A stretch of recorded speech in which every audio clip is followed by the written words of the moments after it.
President Lula da सिल्वा को and हार्दिक शुभकामनाएं देता हूं De Silva.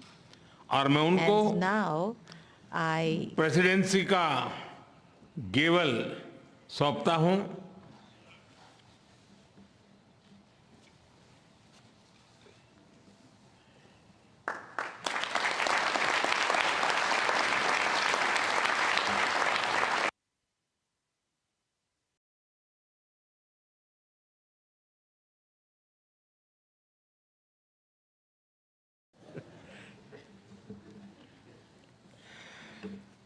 मैं राष्ट्रपति लूला को इस अवसर पर अपने विचार साझा करने के लिए आमंत्रित करता हूं। Bem, primeiro, gostaria de dizer às autoridades aqui presentes, suas altezas, aos presidentes, aos primeiros ministros, de que a natureza ela continua dando demonstração de que nós precisamos cuidar dela com muito mais carinho.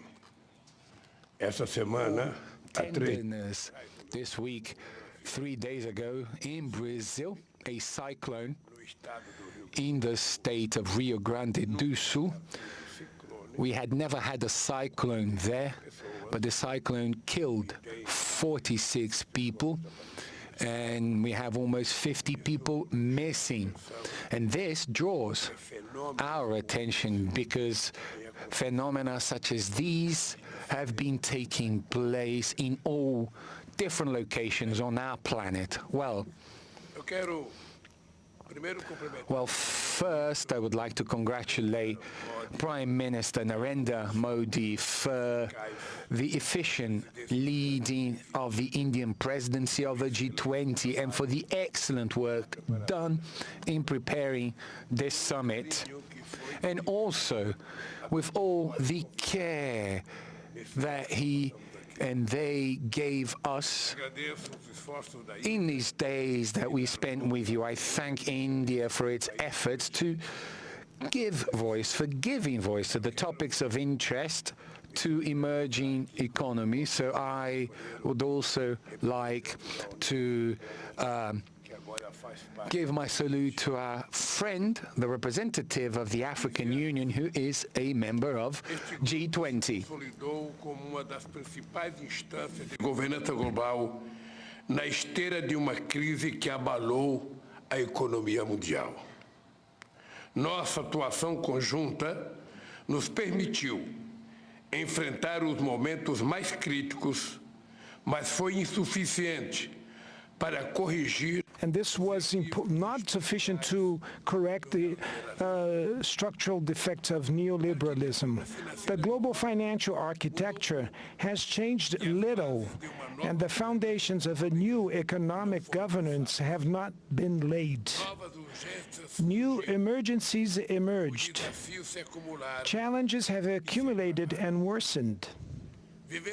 We are living in a world where wealth is more concentrated, in which millions of human beings still go hungry, where sustainable development is always threatened,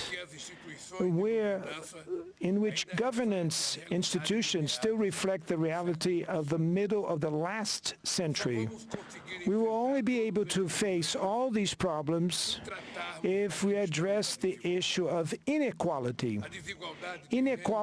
of income, access to health care, education, food, gender, and race, and also of representation is at the origin of all these anomalies. If we want to make a difference, we have to place reducing inequalities at the core of the international agenda. Therefore, the Brazilian presidency of the G20 has 3 priorities. The first one is social inclusion and fight against hunger, energy transition, and sustainable development in its 3 aspects: the vector social, the economic, and environmental vector. And thirdly, the reform of global governance institutions. All these priorities are part of the Brazilian presidency motto, which says, building a fair world and a sustainable planet. Two task forces will be created: the Global Alliance Against Hunger and Poverty and the Global Mobilization Against Climate Change. We need to redouble our efforts to achieve the goal of ending world hunger by 2030. Otherwise, we will be facing the biggest multilateral failure in recent years. Acting to fight climate change requires political will and determination from the rulers, as well as resources and technology transfer. We want greater participation of the emerging countries in the decision-making process of the World Bank and the International Monetary Fund. The unbearable foreign debt of the poorest countries needs to be addressed. The WTO must be revitalized and its dispute settlement system must start working again. To regain its political strength, the UN Security Council needs to count on the presence of new developing countries among its permanent and non-permanent members. The international community looks at us with hope because we bring together economies from emerging countries and developed countries in the G20. We represent 80% of the global GDP, 75% of exports, and around 60% of the world's population. To ensure that the G20 acts in an inclusive and coherent manner, Brazil intends to organize work around three general guidelines. First, we will make the political and financial paths work in coordination and in a more integrated way. There's no point in agreeing on the best public policy if we do not allocate the necessary resources for its implementation. Second, we have to listen to civil society. There are no governments without civil society. The Brazilian presidency will ensure that engagement groups have the opportunity to report their conclusions and recommendations to government representatives. Thirdly, we cannot let geopolitical issues hijack the discussion agenda of the various G20 levels. We are not interested in a divided G20. Only through joint action may we face the challenges of our days. We need peace and cooperation instead of conflict. The path that will take us from New Delhi to Rio de Janeiro will require a lot of dedication and commitment from everyone. The technical groups and the preparatory ministerial meetings will be hosted in several cities in all our 5 regions of our country. For that reason, we will welcome the members of the G20 with open arms. And we need effectively the support of all the people here, including the track record of this successful summit meeting that was hosted by our dear country, that is India. I will be very much honored to welcome you all to the Rio de Janeiro summit in November of 2024.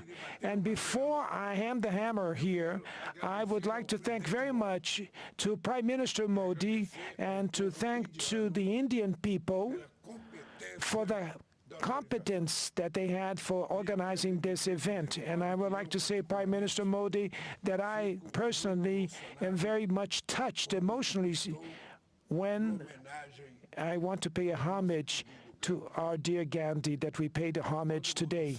Everybody knows that in my political life, Mahatma Gandhi has great meaning because the struggle with nonviolence was a role model that I followed for many decades when I was in the labor movement. And that's why I'm very much touched and emotional and I'd like to thank you for the opportunity to pay this homage that we did today. And I'd like to say to all of you that Brazil will take the chair of the G20 and we will make a tremendous endeavor to manage to at least try to do something as the same that our brothers and sisters from India did. Thank you very much.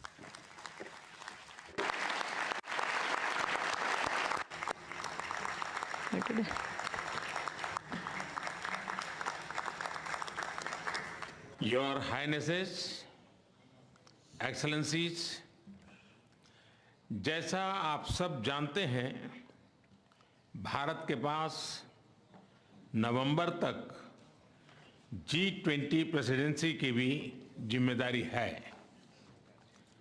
अभी 2.5 महीने बाकी हैं। इन 2 दिनों में आप सभी ने अनेक बातें यहाँ रखी हैं, सुझाव दिए हैं, बहुत सारे प्रस्ताव रखे हैं। हमारी ये जिम्मेदारी है कि जो सुझाव आए हैं उनको भी एक बार फिर देखा जाए कि उनकी प्रगति में गति कैसे लाई जा सकती है। मेरा प्रस्ताव है कि हम नवंबर के अंत में G20 का एक वर्चुअल सेशन और रखें।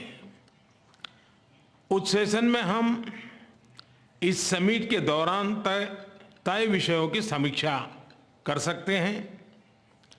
इन सब की डिटेल्स हमारी टीम आप सभी के साथ शेयर करेगी। मैं उम्मीद करता हूं कि आप सब इससे जुड़ेंगे। योर हाइनेसेस, एक्सेलेंसीज, इसी के साथ मैं G20 समिट के समापन की घोषणा करता हूं। One earth, one family, one future का रोड मैप सुखद हो।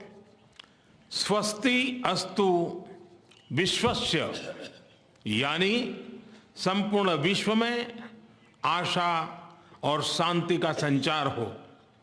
140 करोड़ भारतीयों की इसी मंगल कामना के साथ आप सभी का बहुत बहुत धन्यवाद।